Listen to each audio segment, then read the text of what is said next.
Hello, hi, welcome back to my channel. I know that this is a different setup because we're under different circumstances now this week, and this is this floating setup. It looks like I'm floating, I know, I'm kind of aware of that. I hope it looks like what it looked like in my test video. But anyways, so this setup, this floating setup situation is the frame this week, and I will be talking from here this week, which is an interesting revelation, isn't it? But sometimes it is how it is. So yeah, welcome back. I hope you're doing good. I hope you're doing well. I hope you're having a great time despite everything that might be going on in the world.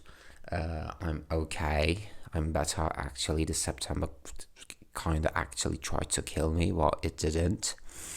So I was not quite aware of what was happening around me or in the world, but I survived. Thankfully, better. I'm very grateful for that, that I survived this month. And yeah, and the thing that I want to talk about this week is it was interesting to me when it popped up in my mind, and it is about how art, the way that art is presented changes from decades to decades. And what I mean by that is that the other day I was thinking, as I always do, and I started to think how the music that is coming out right now, the songs that are coming out right now, are actually more inclined to picture a more collective experience rather than more individual experiences.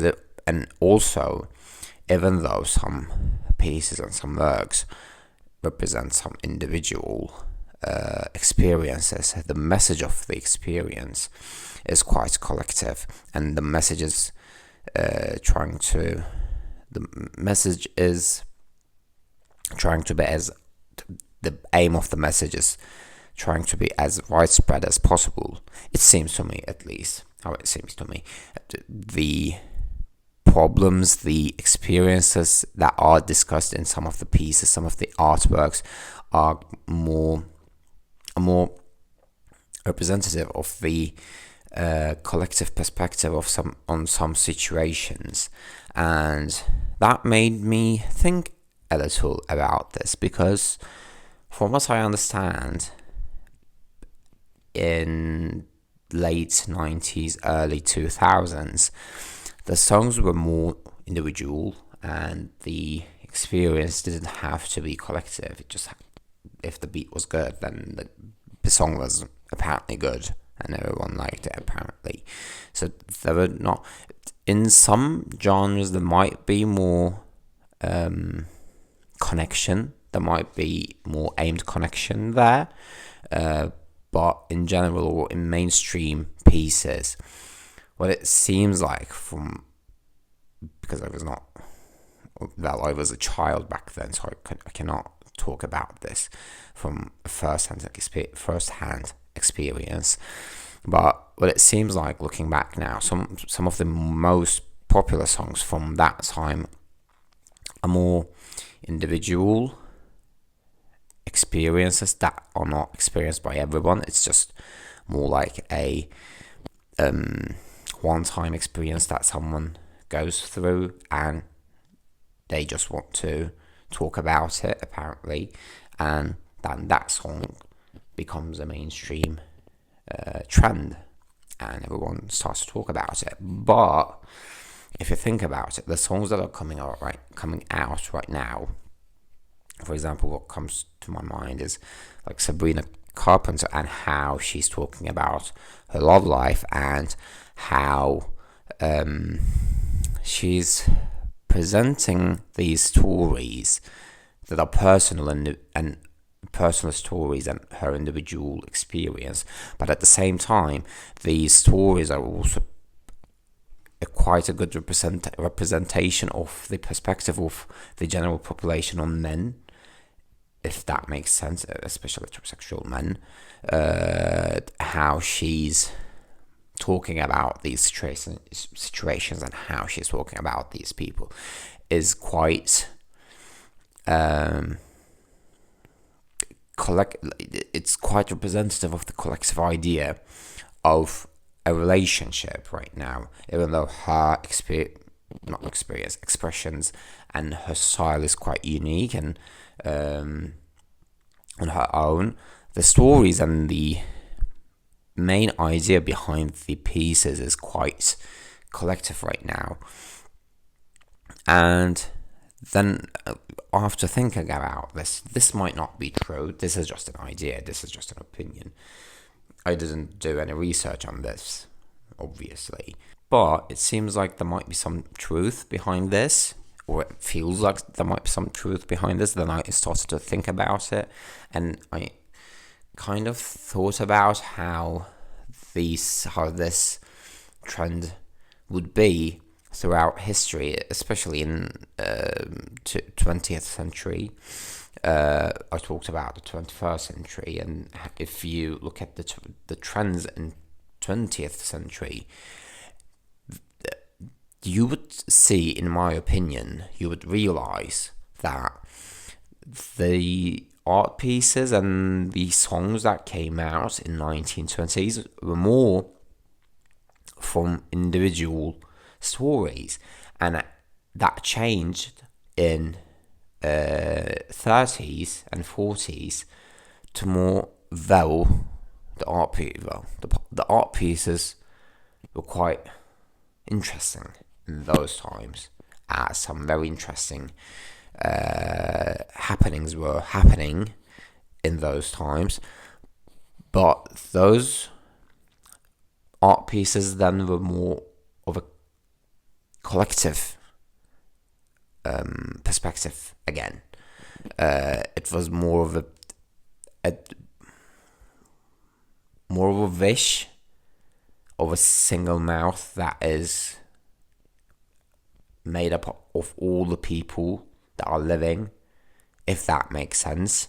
Like, the songs were trying to represent the wishes of everyone, but then that could change. Well, I think it changed in I'm not sure about 50. Well, 50s could also be included in this time period, in 60s and 70s, as prosperity rose and people were more comfortable in their day-to-day lives, and they started to talk about their individual experiences again. And then, what would you say about 80s?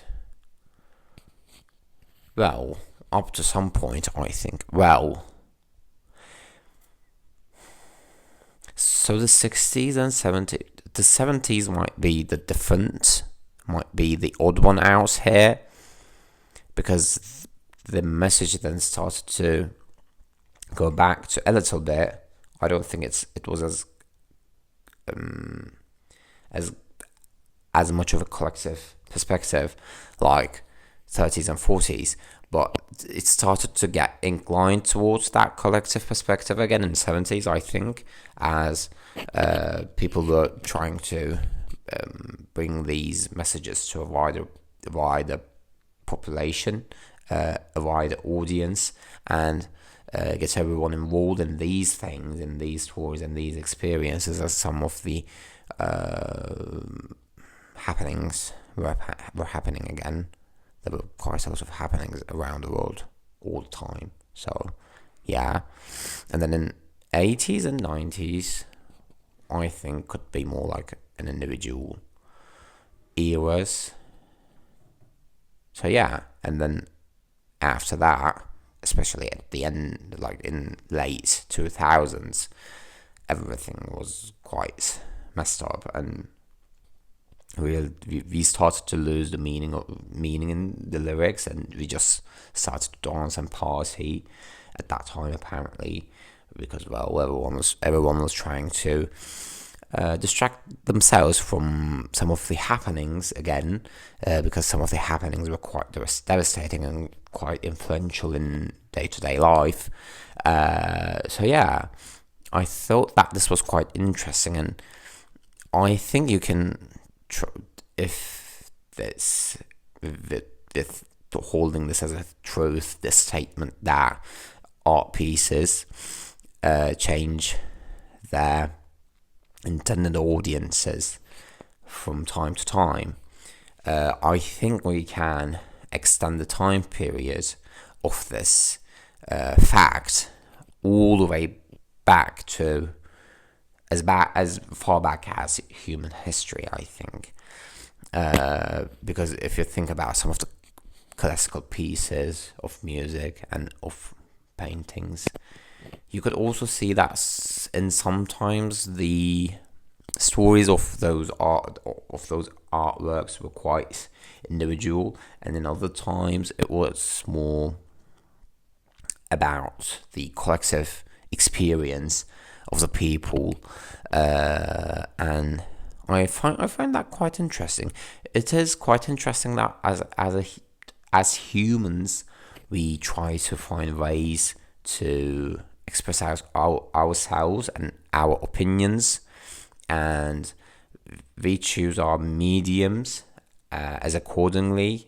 For example, if our worries and thoughts are more about the collective experiences, then we use our mediums like art and communication and books, and well, some of the more newer mediums like podcasts and even TikTok videos and Instagram reels.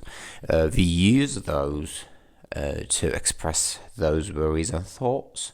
But then in other times, because I remember from 2013 and 14 how YouTube was more of a personal blog or vlog, how personal vlogs were quite popular back in that time, or even we could say like in 2016 and 17, it could also be said about those times as well. And it is quite interesting how the way that we use our communication mediums in accordance with the happenings in the world, or how those happenings affects us, also affects how we use our communication mediums.